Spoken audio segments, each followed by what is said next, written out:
মার্কিন ডলারের বিপরীতে ভারতীয় মুদ্রা রুপির মান নেমেছে সর্বকালের সর্বনিম্নে। 10 ডিসেম্বর গত মঙ্গলবার ডলারের বিপরীতে রুপির দর এই প্রথম 84.85-তে নেমে আসে, যা ভারতের ইতিহাসে রুপির মান এতটা কমেনি। অন্যদিকে ভারত বাংলাদেশের মধ্যে উত্তেজনা বিরাজমান থাকায় রুপির বিক্রি অনেকটা কমে গেছে বাংলাদেশে। হঠাৎ কেন ভারতীয় রুপির মান কমে যাচ্ছে আর শক্তিশালী হয়ে উঠছে বাংলাদেশের টাকা, তা জানাবো আজকের এই ভিডিওতে। চলুন শুরু করা যাক। রয়টার্সের সূত্রমতে মার্কিন ডলারের বিপরীতে ভারতীয় মুদ্রার রুপির দরপতন চলছেই। রুপির দরপতনের সঙ্গে সঙ্গে সাধারণ মানুষের দুর্ভোগ বাড়ছে। আমদানি রপ্তানি থেকে শুরু করে বিদেশে পড়াশোনা করা শিক্ষার্থীদের সকলেই প্রভাবিত হচ্ছেন। রুপির দরপতনের খেসারত ভোগ করতে হবে সাধারণ ভারতীয়দের। দ্য ইন্ডিয়ান এক্সপ্রেসের এক প্রতিবেদনে বলা হয়েছে, ভারতের অর্থনৈতিক প্রবৃদ্ধি ধীর হওয়া এবং বিদেশি পুঁজি বিনিয়োগের প্রবাহের সংকোচনের ফলে রুপির দাম কমেছে।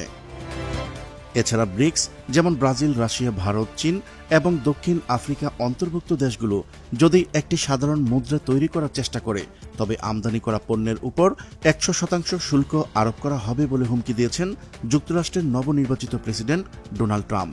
আর এর প্রভাবও পড়ছে রুপির দামে।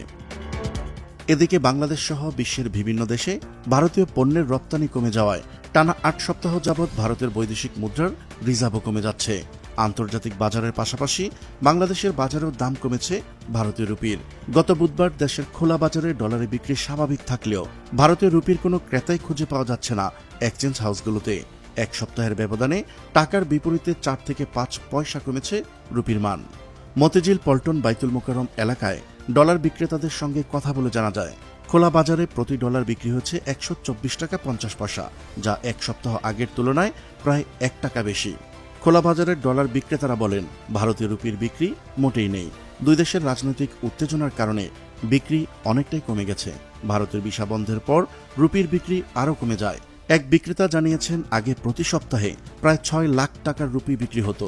গত এক সপ্তাহে মাত্র 50,000 টাকারও বিক্রি হয়নি। রুপির মান কমে যাওয়া স্পষ্টতই নেতিবাচক প্রভাব ফেলছে ভারতীয় অর্থনীতিতে। রুপির দুর্বলতার কারণে ভারতের বাজারে বিভিন্ন পণ্যেরও দাম বাড়ছে। আমদানি বাণিজ্যেও বিরাট ধাক্কা খাচ্ছেন ভারতীয় ব্যবসায়ীরা। প্রিয় দর্শক, আজ এই পর্যন্তই। দেখা হচ্ছে পরবর্তী ভিডিওতে। ততক্ষণ পর্যন্ত মহান আল্লাহ তাআলা সবাইকে ভালো রাখুক, সুস্থ রাখুক। আল্লাহ হাফেজ।